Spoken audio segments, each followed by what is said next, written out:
Every 6 पर्व अतएव आस आम्भे माने ख्रीष्टଙ୍କ विषयक प्राथमिक शिक्षा परित्याग करी मृत कर्मरु मन परिवर्तन ईश्वरंठारे विश्वास नाना बाप्तिस्म संबंधी शिक्षा हस्तार्पण मृतमानंक पुनरुत्थान और शेष विचार स्वरूप भित्तिमूल पुनर्बार न बसाई सिद्धि लाभ करने निमंते अग्रसर हेउ।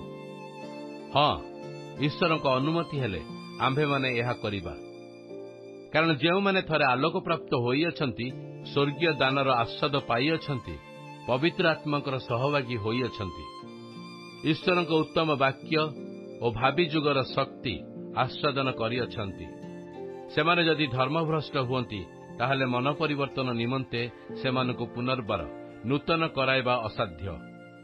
जेणु सेमाने आपणा आपणार विनाश निमंते ईश्वरंक पुत्रंकु पुणी क्रूसारोपण करी प्रकाशरे ताहांकु निंदार पात्र करंती। कारण जेउ भूमि आपणा उपरे बारंबार पतित वृष्टि जल पान करे आउ जेउ मानक निमंते ताहा चाष करा जाय सेमानकर उपयोगी कासादी उत्पन्न करे ता ईश्वरंक ठारू आशीर्वाद प्राप्त हुए। किंतु ताहा जदि कंटा अरा गछ उत्पन्न करे तेबे ता अग्राह्य होई अविलंबे शापग्रस्त हुए पुणी ताहार चरम दशा अग्निदाह। हे प्रिय माने आम्भे माने यद्यपि एहिपरि कहुअछु तथापि तुम्भमानकर अवस्था जे ताठारु उत्तम और परित्राण संयुक्त यह आम्भे माने दृढ़ रूपे विश्वास करुअछु। कारण ईश्वर तुम्भमानकर कर्म आउ साधु लोक मानकर सेवा करिथिबा द्वारा और एबे मध्य करुथुबा द्वारा ताहांक नाम प्रति तुम्हे माने जो प्रेम प्रकाश करिअछ ताहा जे भूली जिबे एपरि अन्यायकारी से नुहंती। मात्र आम्भमानकर एकांत इच्छा जे तुम्हे माने प्रत्येक शेष पर्यंत सुधा दृढ़ सह सेई प्रकार जत्नवान हुओ जेपरि तुम्हे माने शिथिल न होई जो माने विश्वास और धैर्य द्वारा प्रतिज्ञा समूहर अधिकारी बरं सेमानकर अनुकारी हुओ।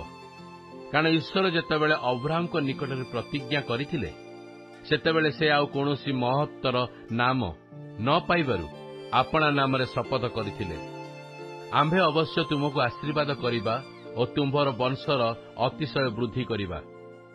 आउ एई प्रकार दीर्घ सहिष्णु होई अब्राहम प्रतिज्ञार फल प्राप्त होइथिले।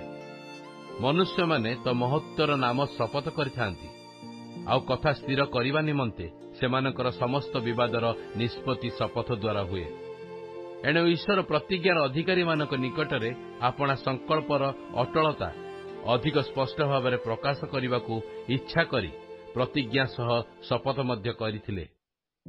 जेपरि जे दुई अपरिवर्तनीय विषय रे ईश्वर को मिथ्या कहिबा असंभव तद्वारा सम्मुखस्थ भरोसा को धरिबा निमंते आश्रय स्थल को पलायन करियछु जे आम्भे माने दृढ़ उत्साह प्राप्त हेउ।